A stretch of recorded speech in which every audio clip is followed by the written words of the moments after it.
ternyata ada sosok warna putih gitu, rambutnya panjang, dia ngadepnya ke membelakangi, ternyata punggungnya bolong.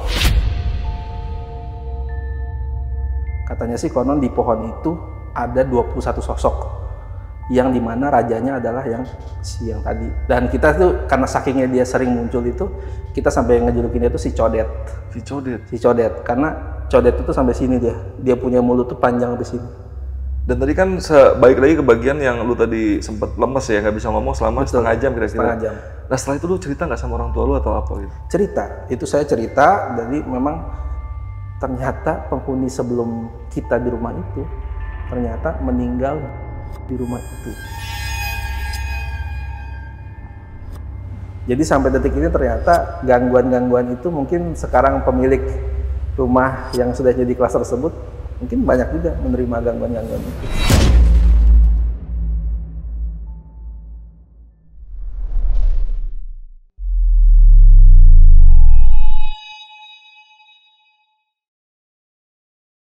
Halo pasukan Lentera Malam Sejati, gimana nih kabarnya malam ini? Apakah kalian baik-baik aja atau mungkin lagi sakit atau lagi sedih? Boleh komen di kolom komentar, dan gue juga pengen tahu nih kalian berasal dari mana aja sih pasukan Lentera Malam ini paling banyak. Komen juga di kolom komentar kalian berasal dari mana, dan langsung aja sambil kalian komen kita masuk ke saksi misteri.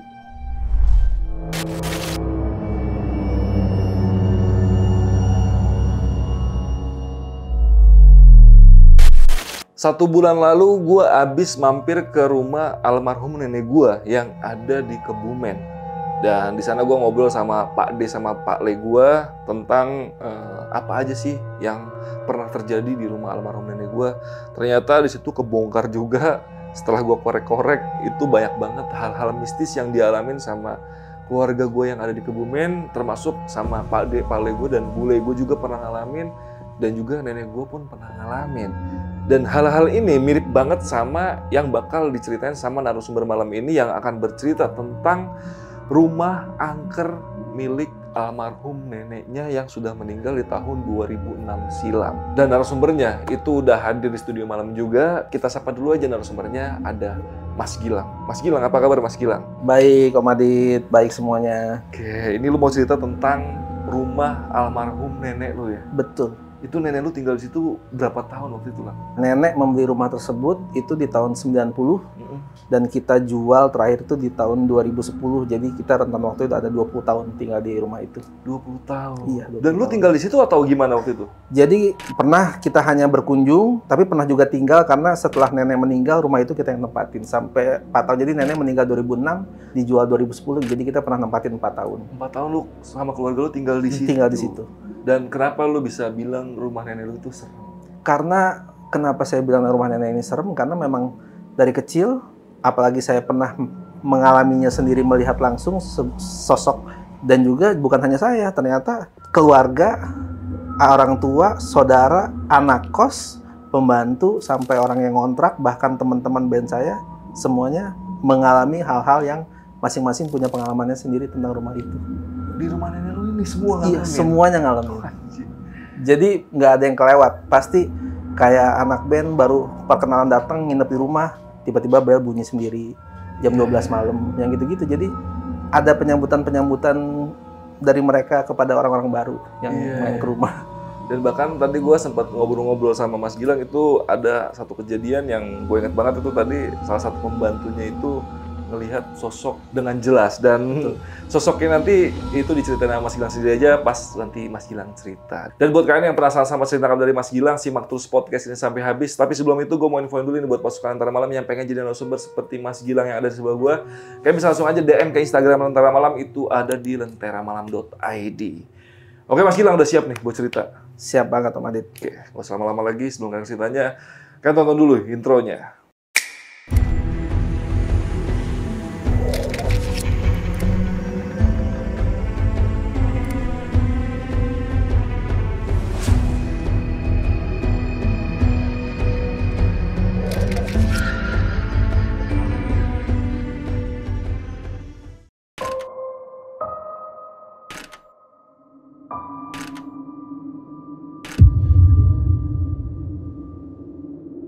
Jadi ini sebenarnya cerita masa kecil saya ya.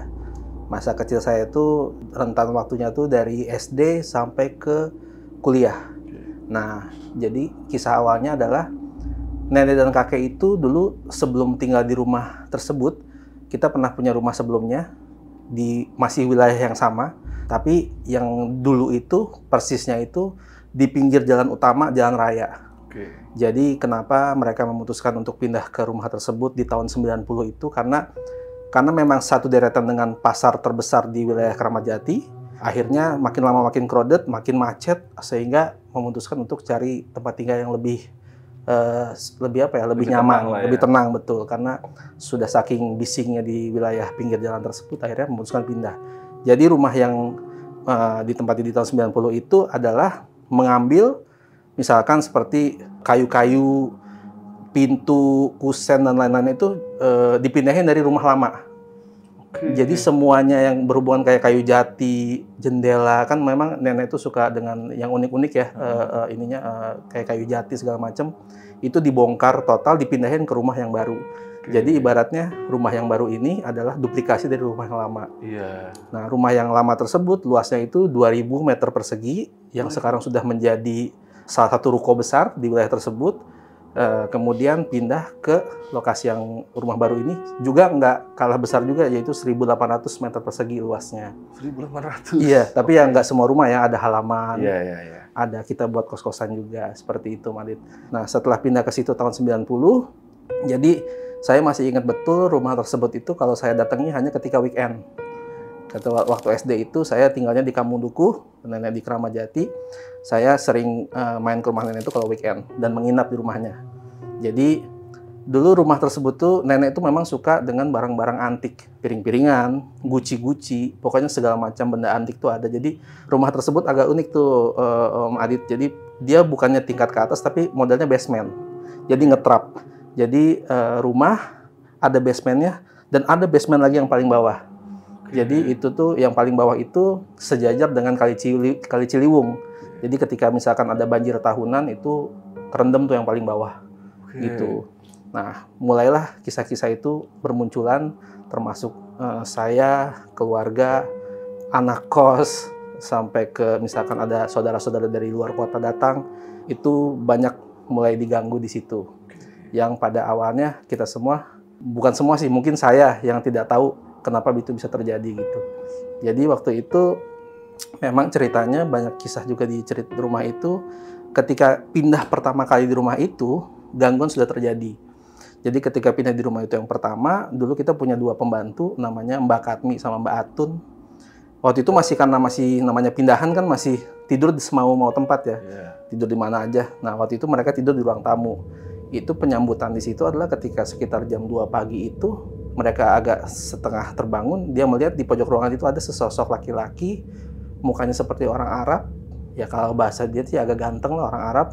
Dia sambil menekuk lututnya begini, sambil tersenyum ke arah mereka. Sambil mereka juga ngelihat, itu siapa ya, nggak kenal, orang ada di rumah tapi senyum. Tapi mereka benar-benar tersadar ketika tiba-tiba ada aumam harimau. Kenceng banget suara harimau mengaum, mereka baru kayak sadar, dan orang itu udah hilang. Dan mereka lari waktu itu ke ruangan yang lain. Itu penyambutan awal ketika pindah ke rumah tersebut. Baru pindah ke rumah tersebut udah langsung disambut dengan seperti itu.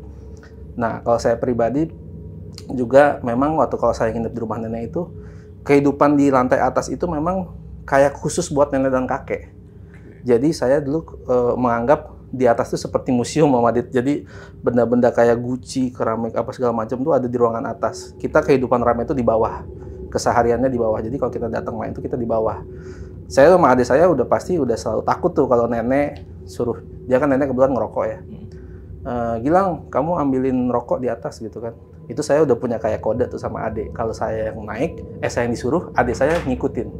Saya tuh udah nyenggol adik, dia pasti ngikutin dari belakang. Nemenin. Begitupun sebaliknya. Kalau dia yang disuruh, saya udah otomatis saya ngikutin. Suatu ketika ketahuan tuh sama nenek. Ini udah kode-kodean nih. Nenek kan paling nggak suka cucunya penakut kan. Ketika adik saya ngikutin, disuruh stop tuh. Wah, itu saya udah deg-degan banget itu pasti tuh kan. Wah, dan itu memang kalau ke atas itu suasananya itu kayak banyak orang. Padahal nggak ada orang, tapi kalau di atas itu kayak banyak yang ngelihat gitu. Gimana sih rasanya kita ada di suatu tempat tapi nggak ada orang, tapi kita merasa diperhatikan banyak orang. Jadi kalau ke atas itu saya benar-benar nggak lihat kiri kanan, lari ke kamar nenek, buka pintu, ambil rokok, lari lagi tutup pintu ke bawah tanpa benar-benar secepat mungkin kalau bisa. Karena memang auranya sangat mistis di lantai atas itu. Saya juga pernah punya pengalaman sama Ade lagi nginep, kita lagi di kamar nenek berdua lagi mau disuruh tidur kan. Tiba-tiba nenek ngobrol di depan pintu sama seseorang dengan bahasa Sundanya gitu kan. Kayak kalau bahasanya tuh kayak udah jangan ngeganggu, jangan apa, sambil kayak dorong-dorongan pintu gitu. Itu saya sama Ade padahal belum tidur tapi berusaha kayak aduh ini apa sih gitu. Jadi kayak udah coba-coba merem aja. Jadi banyak kisah-kisah kayak begitu yang saya sama Ade meyakini bahwa nenek pun pasti tahu sesuatu di rumah itu, tapi kita nggak pernah ada yang nanya gitu kan.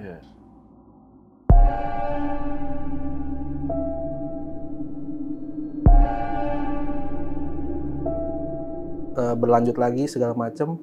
Memang di rumah itu kita putuskan akhirnya waktu itu nenek karena banyak saudara dari luar daerah yang memang kuliah di Jakarta, banyak tinggal di rumah juga, sehingga nenek memutuskan bahwa kayaknya kamar bawah tuh ada 5 kamar itu dijadiin kamar kos aja. Jadi akhirnya kita nerima kos juga, akhirnya juga dibangun rumah kos yang di depan. Dari situlah banyak cerita-cerita anak kos juga yang mengalami kejadian. Nah, saya yang paling ingat itu dulu ada cerita, kita punya namanya tukang cuci ya. Ibu Wita itu punya anak namanya Adi. Nah, Adi ini dia mohon maaf agak sedikit cacat, kakinya nggak bisa jalan, lumpuh gitu. Jadi setiap Bu Wita itu datang, pasti si Adi itu digendong. Digendong dan ditaruh di kamar pembantu, seharian duduk aja di situ si anak itu.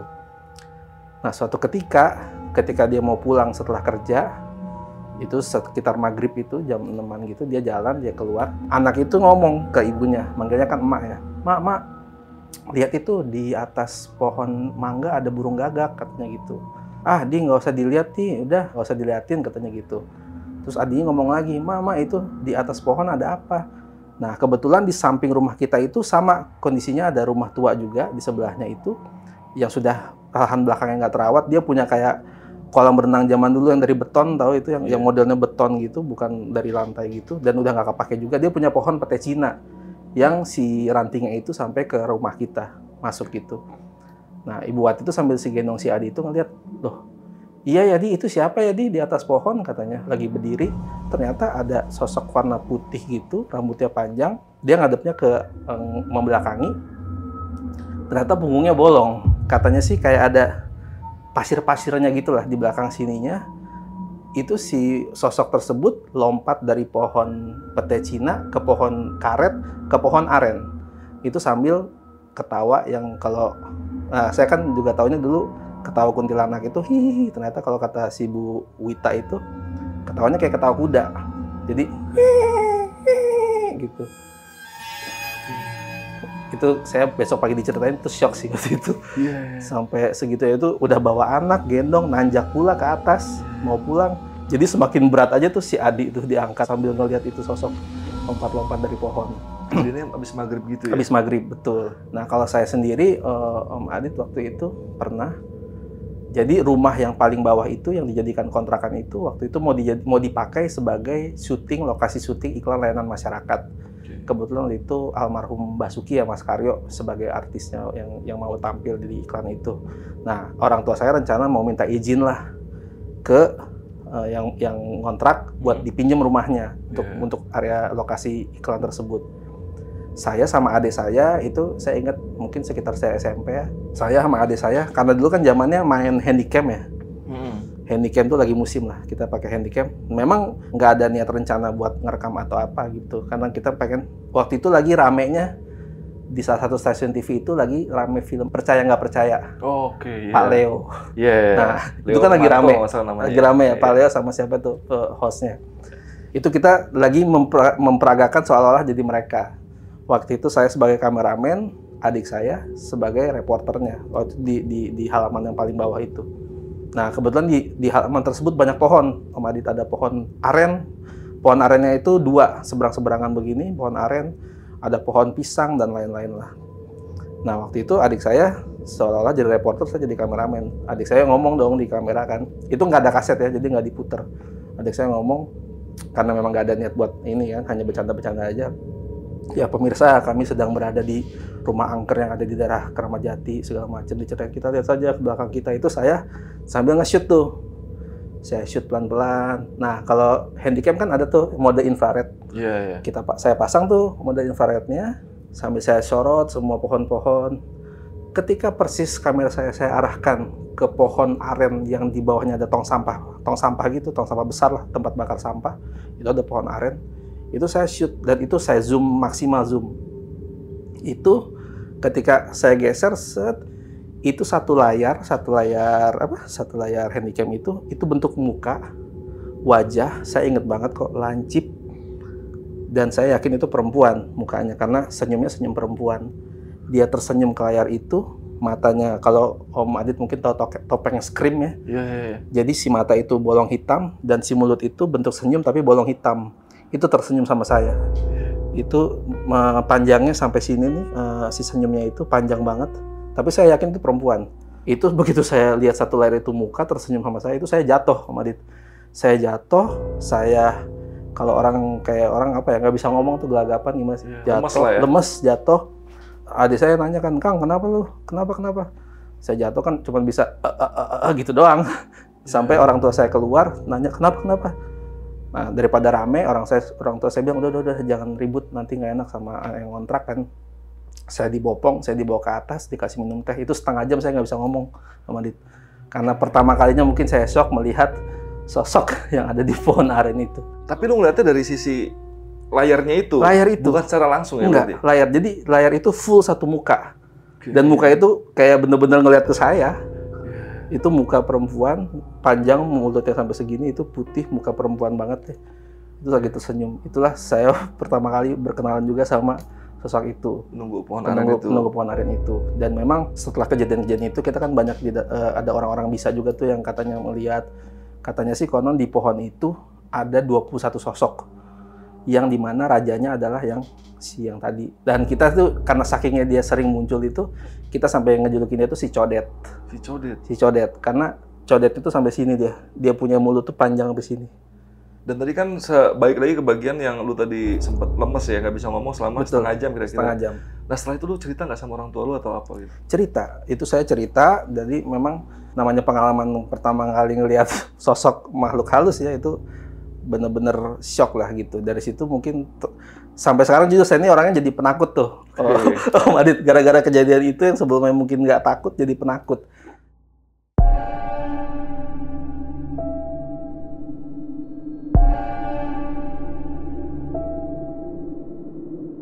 Cerita selanjutnya lagi, nah di rumah itu jadi banyak kisah-kisah yang dilihat tuh, yang tadi sosok Arab, laki-laki Arab itu sering memunculkan diri juga. Dan ini ada cerita juga tuh tentang sosok yang Arab ini. Jadi pembantu saya tuh si Mbak Katmi ini, nah Mbak Katmi ini memang boleh dibilang udah jadi dianggap keluarga. Karena dia udah ikut nenek saya itu dari ayah saya masih SMA. Jadi udah lama banget. Dan dia udah turun-temurun tuh, saya bayi semua adik-adik sampai sepupu saya dia tahu lah. Nah, jadi si Mbak Katmi ini suatu saat dia lagi pakai masker mau tidur. Ya, mungkin biar perawatan kali ya. Pakai masker dan lupa dicuci maskernya itu. Jadi mukanya tuh masih putih dengan masker. Tengah malam tiba-tiba ada yang ketawa di kamarnya. Ketawa, si Mbak Katmi itu bangun dan dia lihat kaca.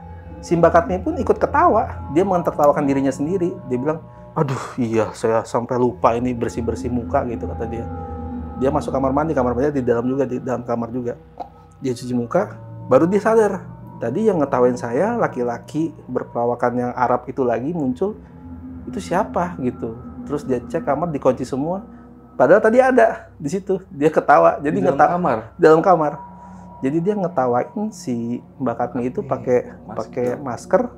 Dan Mbak Katmi pun belum sadar ketika dia bangun, dia bahkan ikut tertawa sama si sosok hantu tersebut. Dia ikut ketawa, dia lihat kaca, oh iya, saya sampai lupa. Dia kamar mandi cuci muka, baru dia sadar. Tadi dia ketawa sama saya di kamar siapa? Nah, itu sampai segitunya dia memunculkan diri yang sosok laki-laki Arab tersebut.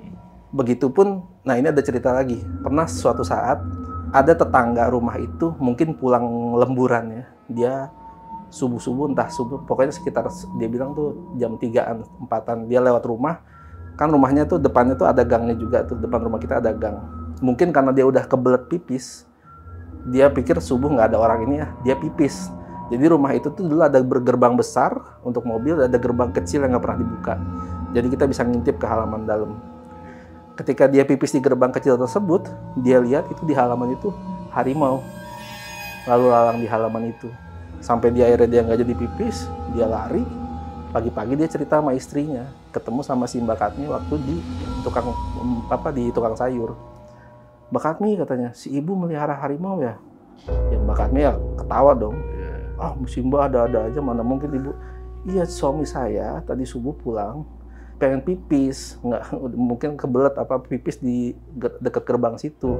Dia lihat ke dalam itu harimau jalan kaki di halaman itu.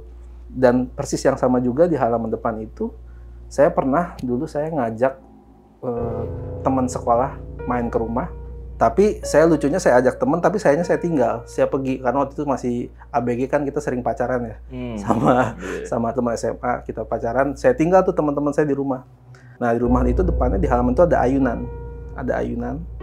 Nah di ayunan itu teman saya main ayunan itu maghrib ayunan. Dia bilang, jadi kalau ayunan itu kan dia posisinya kebetulan nama teman saya ini Egi ya.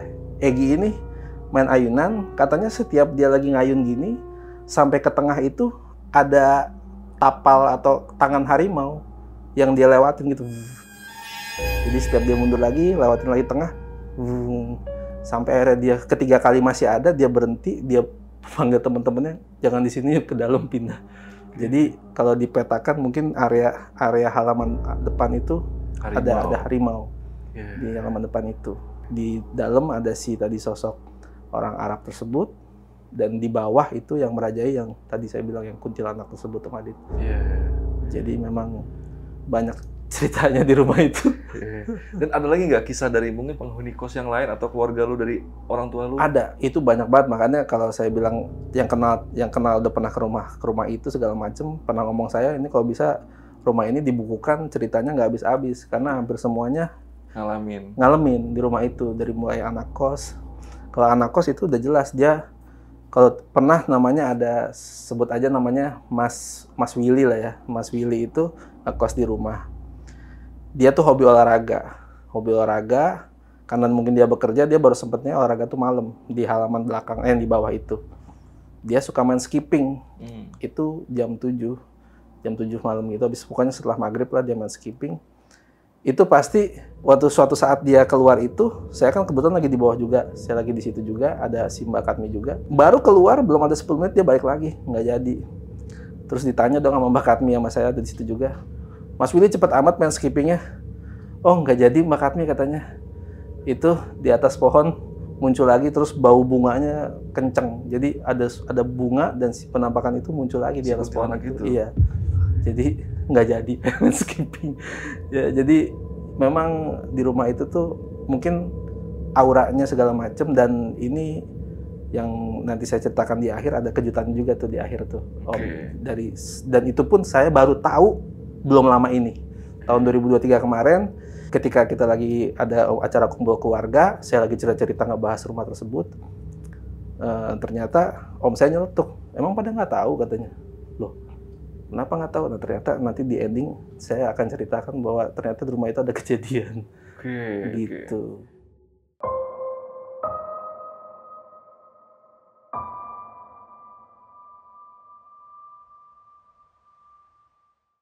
Oh iya, saya punya cerita juga di rumah tersebut bahwa dulu ada orang pinter lah ngaku ke rumah, ngasih tahu yang tadi saya bilang, di situ di pohon itu ada 21 orang penghuni.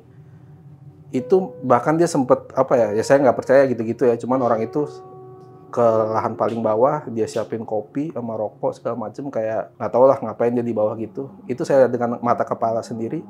Jadi kayak diskusi, dia mau ngusir apa gimana gitu kan penghuni itu. Tapi malah dia terpental dari si pohon itu. Yang undang orang itu siapa? Kayaknya sih masih kerabat dari saudara juga sih, yang tahu tentang rumah itu. gitu kan. Banyak kan rumah itu jadi udah kayak cerita kemana-mana ya.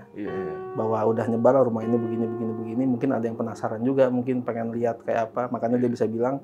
Tapi ada bener juga bahwa dia cerita di pohon aren tersebut yang nguasainnya ada perempuan, sosoknya begini, persis dengan apa yang saya lihat waktu itu. Jadi Si confirm lah. Itu yang lu lihat. Ya, jadi confirm, oh ya bener nih orang ngomongnya seperti itu. Tapi katanya sih, konon saya nggak tahu ya itu gimana. Cuman orang itu berilmu apa enggak, tapi katanya udah meninggal juga. Karena mungkin mempelajari yang gitu-gitu kali ya. Kira udah meninggal orangnya. Iya, kayaknya udah meninggal. Tadi juga sih nah ya saya punya cerita lagi. Di rumah tersebut itu si sosok tersebut tuh bisa menyerupai orang juga bisa pernah ada kejadian. Jadi suatu hari kan memang nenek itu kalau Sabtu Minggu suka belanja ke swalayan. Dia belanja hari Sabtu, datang ke rumah bawa belanjaan. Di hari itu tuh saya berpapasan dengan si Bu Wita tadi yang kerjanya pulang pergi itu. Bahkan papasannya itu sempet yang modelnya kalau saya ke kanan dia ke kanan, saya ke kiri dia ke kiri kayak mau bertabrakan. Akhirnya saya lewat gitu. Saya ngeliat hari itu. Adik saya ngeliat, nenek saya ngeliat confirm. Kemudian tiba-tiba kita lagi udah pulang belanja, dipanggil lah, Mbak Katmi, kata nenek, panggilin si Bu Wita dong. Mau minta diambil apa gitu, ada yang minta diambil barangnya. Si Mbak Katmi bilang, loh Bu, kan hari ini hari Sabtu katanya. Kalau Sabtu kan Bu Wita libur, kan dia kerja cuma Senin sampai Jumat. Itu saya, adik saya sama nenek saya pada lihat-lihatan semua, karena kita merasa hari itu Bu Wita tuh ada. Ya, sempat ketemu. Sempet papasan sama saya. Makanya itu yang saya sampai tengok-tengokan sama Ade itu karena kita posisinya bener-bener ngelihat dan bahkan sempet papasan di jalan rumah, di gang rumah itu. Gitu. Tapi kata si bakatnya hari ini nggak masuk sama sekali. Karena hari Sabtu memang nggak pernah masuk. Adiknya juga anaknya nggak ada di situ. Tapi ketika lu papasan sama si dia, dan nenek lu juga papasan ketemu itu, ada yang aneh nggak dari dia? Ya posisinya nggak ngomong. Nah itu ada anehnya, dia nggak ngomong kayak biasa gitu jalan. Dia kan orangnya kayak emang nggak banyak ngomong juga sih. Ibu Wita itu bukan orang yang banyak ngomong. Tapi kayak keseharian aja kayak dia gitu. Nggak nyapa sama sekali? Nggak menyapa sama sekali, nggak ada suara sama sekali, hanya berpapasan doang. Tapi ternyata di hari itu dia nggak masuk. Jadi bisa sampai menyerupai orang juga pernah. Gitu. Banyak juga kejadian di rumah lu ya? Iya. Mungkin ada beberapa cerita lagi yang bisa lu ceritain lagi yang lu inget dan ini emang cukup serem nih. Bisa lu ceritain lagi? Iya, untuk yang paling serem sih tadi udah saya ceritain. Cuma mungkin ada cerita lagi nih Om. Jadi rumah tersebut kan memang rumah model tua ya, model rumah Belanda.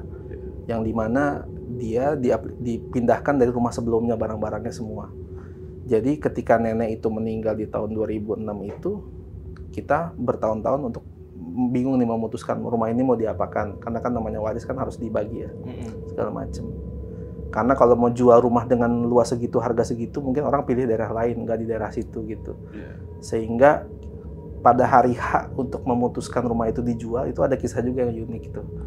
Jadi om saya datang ke rumah, itu mau ngasih kabar bahwa kita sudah deal nih rumah itu mau dijual dengan konsep kita akan merubuhkan bangunan ini dan dijadikan klaster-klaster. Jadi kalau boleh informasi, rumah ini sekarang sudah berbentuk klaster. Jadi sudah jadi 8 rumah kecil. Mini klaster ya? Gitu. Jadi posisinya sudah jadi mini klaster. Om itu datang ke rumah ngasih kabar, kita udah deal nih sama pengembang Anu gitu kan. Jadi kita putusin aja rumah ini mau dijual.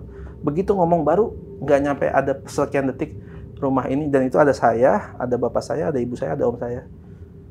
Itu baru ngomong rumah ini dijual, itu nenek punya namanya kayak samurai Jepang. Tapi samurainya itu bukan yang model panjang, tapi dia bisa melingkar jadi kayak sabuk gitu.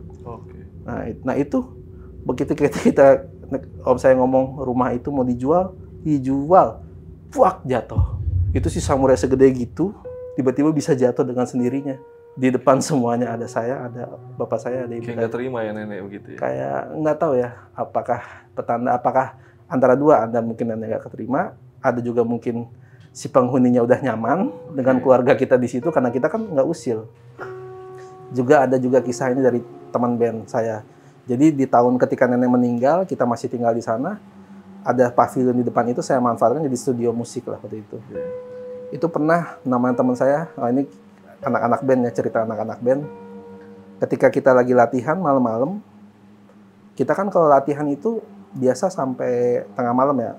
Namanya kita waktu itu masih suka festival musik. Kita suka latihan sampai jam 2 pagi. Setelahnya juga kita nggak langsung tidur, masih cekikikan ketawa-ketawa. Nah, kalau ini pengalaman pribadi saya, Om. Jadi ketika waktu itu kita lagi ngobrol-ngobrol di ruang tamu, di luar itu saya ngelihat ada sosok berdiri seperti laki-laki berdiri di depan pintu, tapi sekelebat itu hilang, hilang. Ketika saya kaget, saya kan lari ke dalam. Mereka pun otomatis semua pada ikut saya, kan lari ke kamar. Kita pada bertumpuk, pada teriak-teriak gitu kan. Nggak lama orang tua saya masuk, bapak saya langsung kayak agak sedikit negor lah, marah. Udah jam 2 pagi masih pada teriak-teriak gitu kan. Baru bapak saya ngomong begitu, udah jam 2 pagi nggak teriak, itu kursi dapur. Jadi bukan kursi tempat meja makan kita kan. Kalau meja makan kita kan bentuknya bener persis kayak meja ini, tapi besar kan modelnya. Itu kan kalau lagi udah malam si bangku tuh dinaik-naikin gitu. Itu jatuh, brak. Ketika habis itu kejadian, saya lari ke dalam ke kamar, orang tua saya masuk bilang, ngapain pada berisik? Tiba-tiba itu kursi segede gitu bisa tiba-tiba brak jatuh kenceng banget, sampai bapak saya aja lagi ngomong gitu sampai lompat. Saking kaget, akhirnya kita pelan-pelan sama-sama ke ruang makan, bener itu kursi ada di bawah jatuh begitu.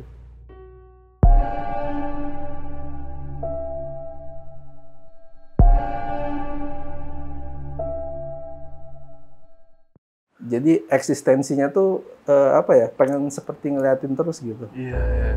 Dan berarti ini kan gue ngerasa ada sesuatu yang aneh juga ya dengan tanah atau rumah yang lu tinggalin ini. Betul. Lu dapat nggak cerita dari keluarga lu atau dari nenek lu tentang sejarah mungkin yang pernah terjadi di tanah itu? Saya kurang tahu ya, tapi yang jelas pernah ada orang yang teman saya lah, katanya sih anak indigo. Dia pernah ngomong, "Lang, rumah lu nih ada yang nanem." Bahasanya dia begitu, ada yang nanem. Tapi nanem itu kan berarti auranya negatif ya, negatif. Kejadiannya belum lama, saya lagi ngumpul-ngumpul keluarga. Tiba-tiba ketika kita lagi flashback ceritain tentang rumah itu, om saya ngomong, "Loh, emang kalian pada nggak tahu? Loh, emang kenapa?" Ternyata penghuni sebelum kita di rumah itu, ternyata meninggal di rumah itu. Jadi rumah itu adalah rumah bekas orang. Saya juga kaget dong, saya sampai shock, saya bilang, "Loh, kok nggak ada yang cerita?" "Ya iyalah, kamu masih pada kecil, nggak mungkin lah cerita-ceritain begitu." Jadi yang tahu juga hanya om saya, nenek saya, sama beberapa keluarga yang kayak om-om saya doang. Jadi saya nggak pernah diceritain. Ya orang-orang gedenya aja lah yang tahu. Yang tahu. Tapi saya juga jadi berpikir, jadi yang selama ini muncul, memang kebetulan pemilik sebelumnya itu orang Arab. Oke. Gitu. Jadi gini, saya pernah ngalamin juga waktu kecil tuh, memang banyak telepon ke rumah. "Halo, ada Ibu Mawar," namanya Ibu Mawar ya. Nah, ini saya samarin namanya. "Ibu Mawarnya ada." Saya kan waktu kecil nggak kenal Bu Mawar. "Oh, nggak ada." Saya tutup. Suatu saat ketika ada telepon lagi nanya Bu Mawar, saya nanya ke nenek, "Nek, siapa sih Bu Mawar?" "Oh, Bu Mawar itu nama pemilik sebelumnya." Jadi memang dulu waktu kita awal pindah tuh masih banyak orang mencari Ibu Mawar sama suaminya tersebut. Karena nomor teleponnya belum diganti. Iya, nomornya masih nomor lama. Dan ngangkain masih hidup. Mungkin gitu. Jadi cerita yang saya dapetin, yang saya korek juga terakhir, memang dia meninggal karena katanya sih terlilit utang. Terlilit utang besar, padahal yang saya tahu orang tersebut bukan orang yang nggak berada ya, orang cukup berada lah karena dia punya yayasan. Tapi entah bagaimana, mungkin punya terlilit utang bagaimana sehingga mengakhiri hidupnya di rumah tersebut dengan cara yang suaminya. Yang suaminya? Iya. Dan istrinya? Enggak, istrinya sih masih ada, cuma nggak tahu pindah kemana. Jadi si suaminya itu pindah di rumah itu karena si suaminya meninggal di rumah tersebut di lantai yang bawah tadi. Di lantai bawah? Iya. Yang tempat kos-kosan? Iya, kos-kosan.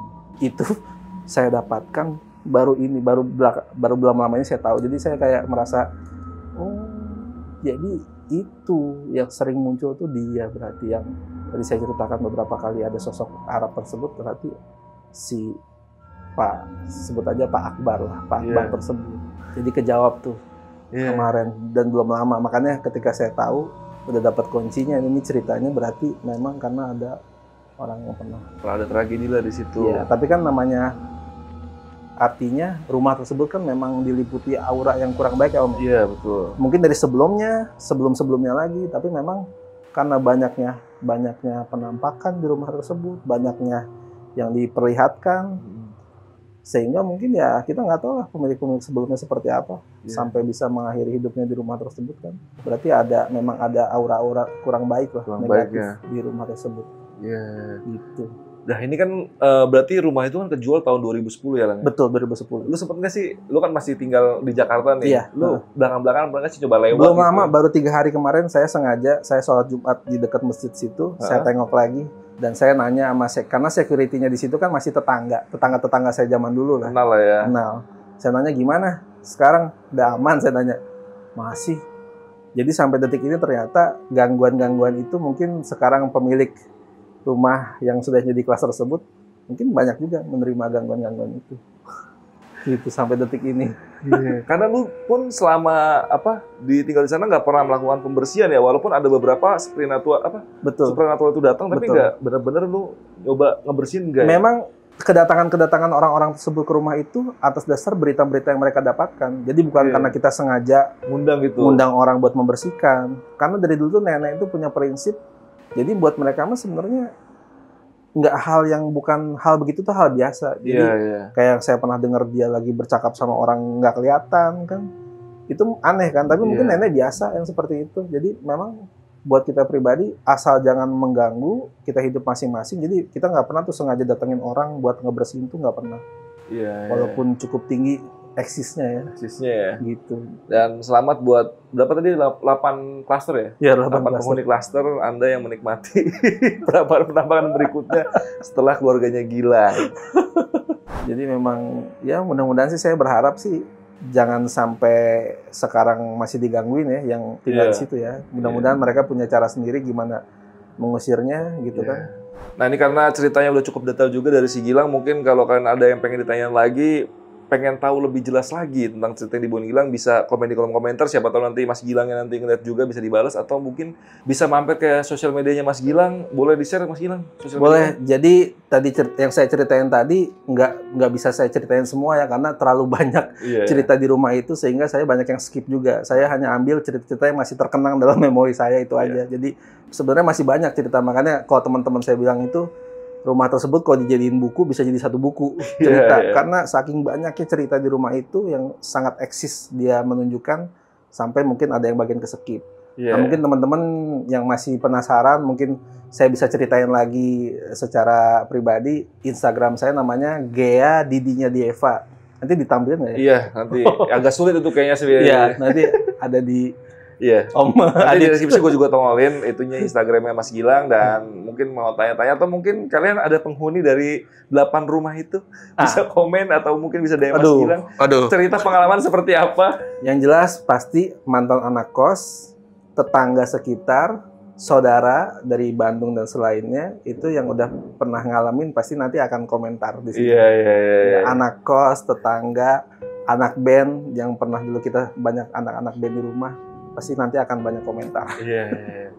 Oke, udah karena podcastnya udah lumayan juga nih Mas Gilang. Iya. Kita tutup aja ya podcast malam ini ya. Makasih banyak Om Adit. Siap, sama-sama. Ya udah paling podcast malam ini gue rasa cukup sampai sini aja, dan sekali lagi makasih buat Mas Gilang udah nyempetin waktunya mampir ke Lentera Malam. Sama-sama Om Adit. Thank you. Oke, gue Adit dari Lentera Malam dan Mas Gilang izin pamit. Bye.